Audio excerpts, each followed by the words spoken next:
Hey, good afternoon. So, yesterday I shot a little bit of video, and I might go ahead and throw some of it in here, just mainly because I want to test my new processor on my main desktop. But I shot a bunch of footage, or a bunch of vlog style footage about the project truck and how things were going. And needless to say, well, actually, it might be needed to say, I actually had the truck on the road yesterday. It was driving back together absolutely fine. Alignment's pretty scary, but I gave up on the video after I realized that I'd been driving the truck for a while, and the whole point of the video was I was going to throw the GoPro in the dash as a dash cam so that we could, and I'm like, well, crap. So I scrapped all that. Well, I scrapped the idea at least. So that's how things went down. But what I can tell you is I was driving the truck. I got the alignment pretty darn good, I think. It's not great. I mean, it's still pretty sketchy, but I got it better than I expected it to be. So that's good, because poor Andy at RB Tire isn't gonna be fighting too much with it. But the thing is, it's amazing how inexpensive things have gotten. Just a few years ago, when I started having the front end problems with the truck, I replaced all four control arms, all four tie rods, both tie rod adjusting sleeves, the center drag leg, and the idler arm. All that cost me $233 plus shipping. No, including shipping, I'm sorry. And then spent another like $40-something on the new coil springs, and then like $20 a piece for new AC Delco shocks for the front of it. I haven't replaced the rear shocks yet. I still have to clean the truck out, but and then I also did all new front brakes, so pads, rotors, calipers. I had to make quite a few brake lines. I'll tell you what, the brake lines, man, they slowed me down. But all in all, I'm really happy. I'm really, really happy with the result. Because but when I started to say is, back just a few years ago, it's like, for a while you were able to, like, my biggest problem was where the ball joint slid into the lower control arm. That was ovaled out, and then so I needed new control arms, and then it kept eating ball joints because some reasons, I don't know exactly why. So I drove it for way too long with a bad ball joint, and it messed up the spindle. So I ended up getting a pair of replacement spindles that were used, that were in good shape. So I've replaced literally pretty much everything in the front end, that has to do with steering and suspension. I need to replace the steering shaft. I got one out of a Jeep, but I got, there's a modification where people buy, I think it's 84 to 95, 96-ish Jeep Cherokee. Well, I grabbed one out of the wrong gear, so that one didn't work. So I still have this play in the steering shaft, but man, everything else is just tight. Everything else is perfect. And So I need to get that steering shaft, and I need to get that done, and then this thing will be a joy to drive.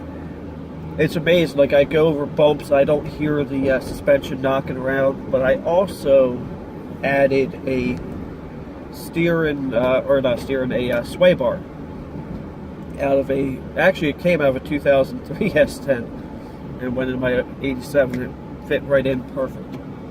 And I started to put that together, and I realized the bolt holes that hold the brackets up for the sway bar were not tapped. There were no threads there though. They were there, but they weren't threaded. So that I had to go out, get a tap, and get some cutting oil. Put the go ahead and tap the holes. Made it nice and went right in. Had to put the sway bar links in. Oh yeah, the kit for $233 also came with those. It was like $179 for the kit.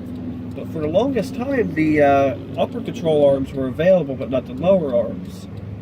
And then, like, if I go to a parts store, even my cost on the control arms from AutoZone is $130 a piece. So that's $400 or $520 in control arms. If I did my math right, I don't know. But then, this SKB, or I think it's SKB or SMB or something like that. So they had really good reviews. They're not like top-notch quality, but they were definitely really good quality. And so hopefully they hold on for quite a while. And as time goes on, now the sway bar should also keep me from chewing through ball joints so bad. That should help with that, and that'll be nice because getting tired of replacing ball joints on this thing. I'm gonna pull over here for a minute because I'm supposed to be stopping at Burger King on my way home from church. So I'm in the Burger King parking lot. So that's pretty much it. This is where, that's where I'm at. The truck is now legal because I was doing all the work yesterday. I got the rear brakes back together.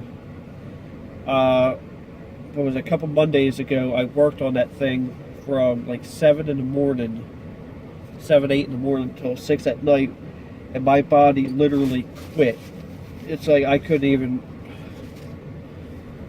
I was just that beat up from doing brake lines, doing the control arms, and everything. Let me know if you guys want me to do a tutorial on using that brake line kit, because I would be happy to do that. I'm just not really sure how to go about doing that. Actually, I have an idea in my head, but just let me know. I'll show you how to do it. So I have some scrap brake line. I can just take a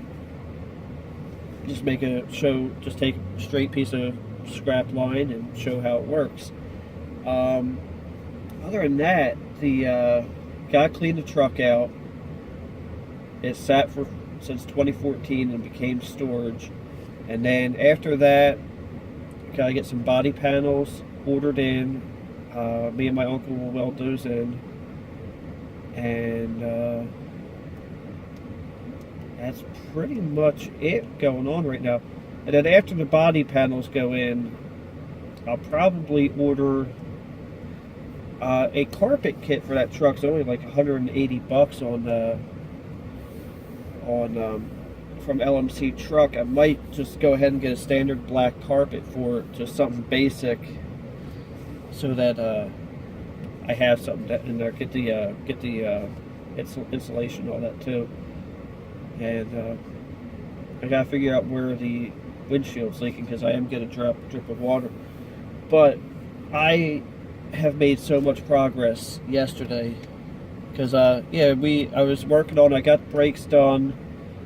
I got the I think I got sway bar mounted. Yeah, I got sway bar mounted.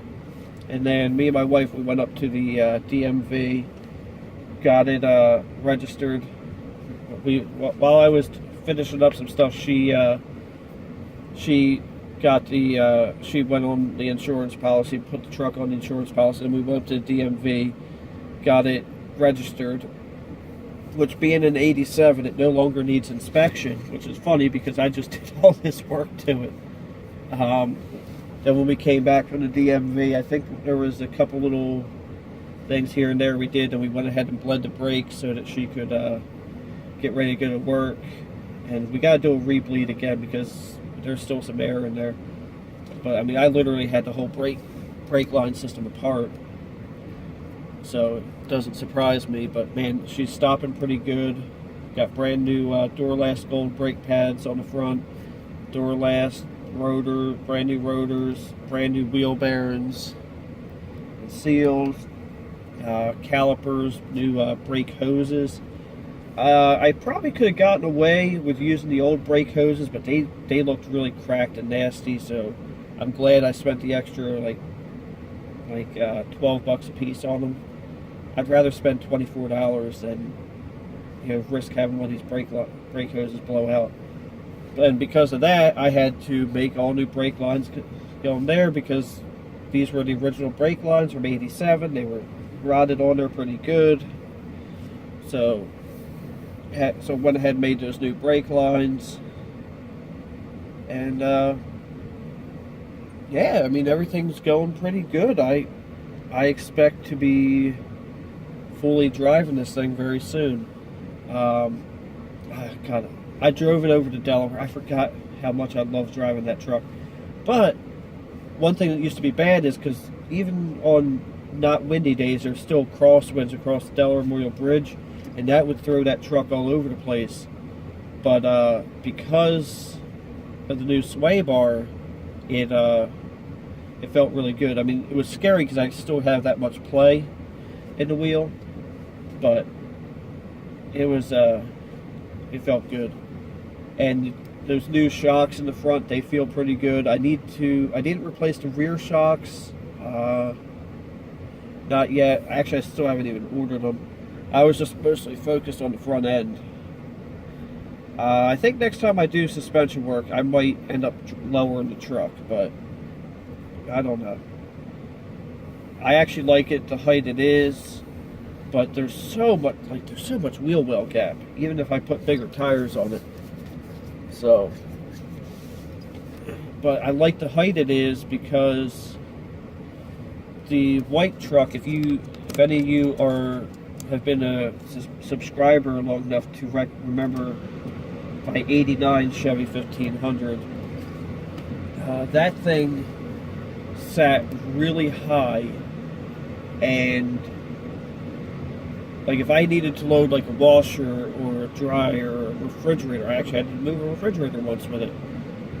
Holy cow, that thing sits so high that it's just very difficult.